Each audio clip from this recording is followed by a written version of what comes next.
Hello guys! At dahil mainit na nga ang panahon, ayan, pupunta kami sa Camp Mahogany sa Real Quezon. At inabot ang biyahe namin from Alabang to Real Quezon ng 4 hours. And ayan, kasama namin pala ang aming baby na si Aki. Yan, super cute oh.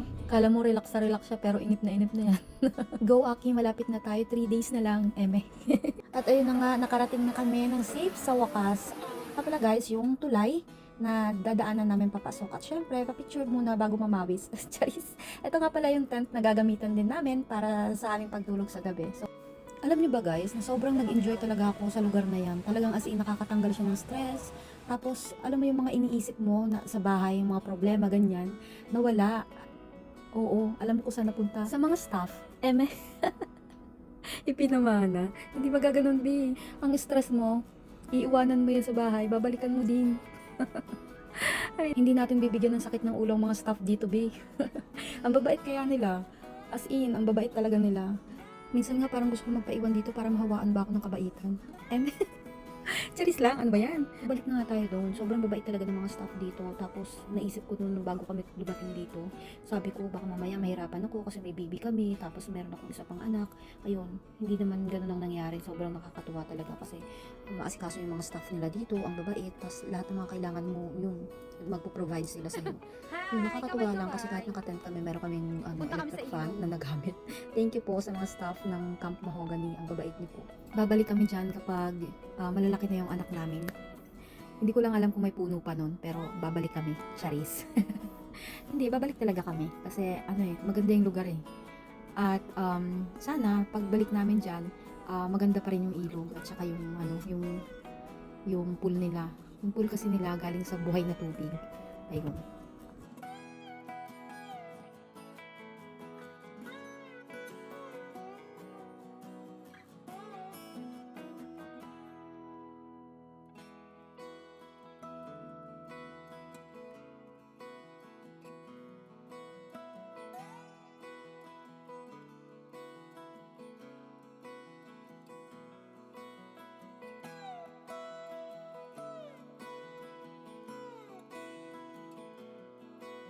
Ayan, malapit na kami sa ilog.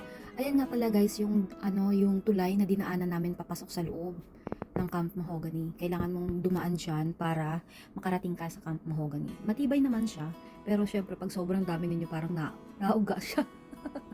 Pero hindi ako natatakot kasi matapang ako eh. Kasi kapag nahulog ka naman dyan, pababa naman, hindi naman pataas.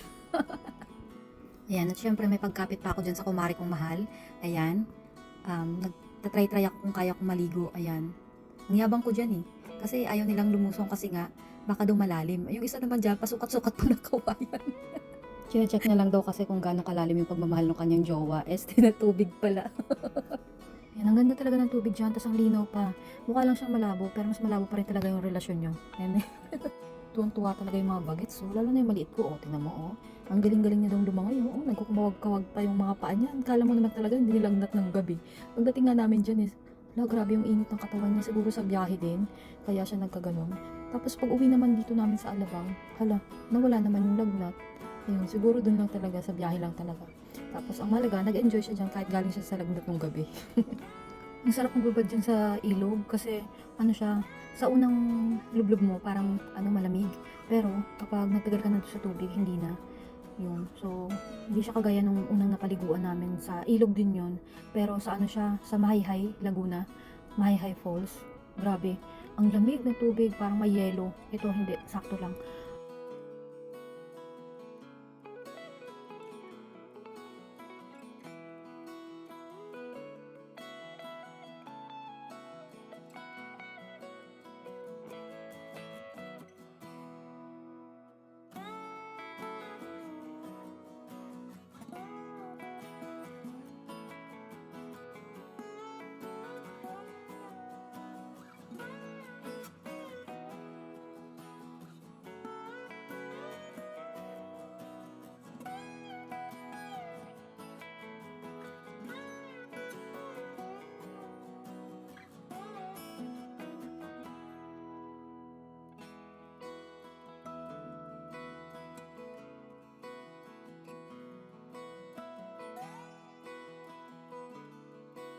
Ayan, at nagkakayayaan na pumunta naman sa pool.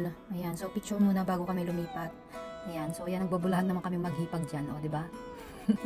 Feeling plantita din kasi ako dyan. Hoy, Day, huwag ka tingin-tingin sa mga halaman dyan, Day. Kaya may nagtanim yan, hindi yan pwede bunutin.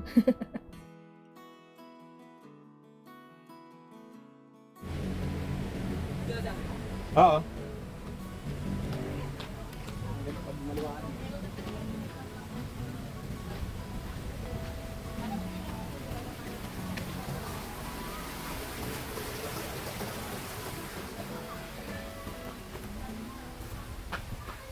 Maganda tong cellphone mo, hindi maalog yung camera pag video. Kaya ang cellphone ko, alog-alog. Ay, parang may nagpaparinig ah. Wait lang ha. Pupunta lang muna tayo ng pool. Huwag kang mag-alala. Bibili din tayo niyan. Kapag mayaman na tayo. Pero ngayon, videoan mo muna ako. Pang content to eh. Kailangan mong galingan mag-video. Para meron tayo pambiling cellphone. At nanguto pa nga para lang merong mai-content. Syempre wala tayong pedicure ngayon dahil nagsasarap buhay tayo. Kaya ayan, kailangan natin gumawa ng pang content. Ayan. Yan, videoan mo, sapa. Galingan mo. Para naman malaki-laki ang kita natin ito kay YouTube. YouTube, baka naman. Ayun guys, so maraming salamat sa mga nanonood ng aking channel. So ngayon na iba muna yung content natin kasi nga wala tayong pedicure. Nagpahinga muna si Inday.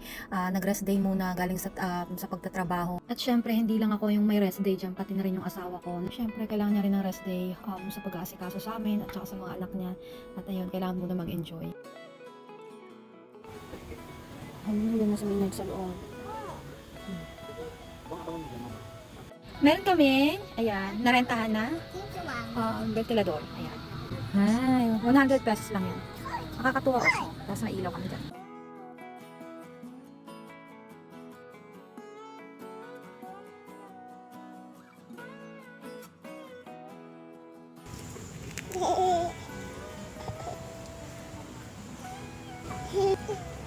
Pa, tingin ka.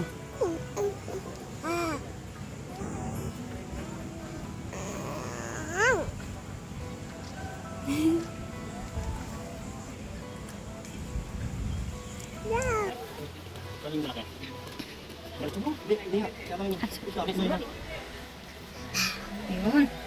Diyan na.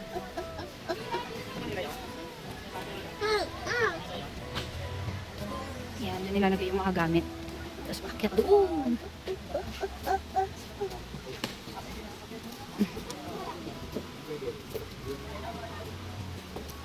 Sabay na kami dyan ni Madi.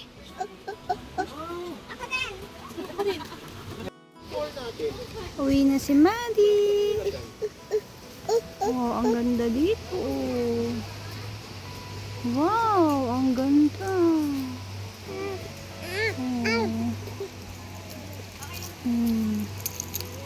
Uwian na kami. Babay na. Exit na kami. Exit.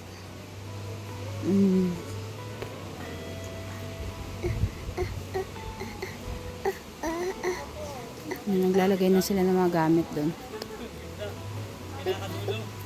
Sobrang nag-enjoy talaga ako sa lugar na to. Kaya sa mga gustong pumunta sa Camp Mahogany, pumunta na kayo at hindi kayo magsisisi. Lalo na ngayon ng tag-init.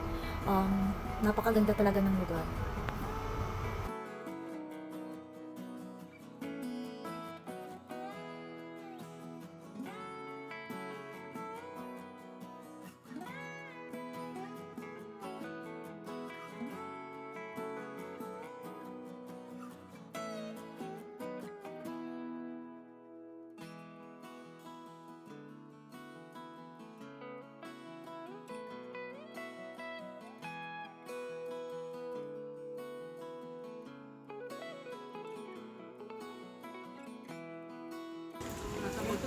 Ayun yung magjowa, oh. Oh. Oh, sige, sige. Parehas may rayo. Ano, kaya pa? Kaya pa ba? Ganda.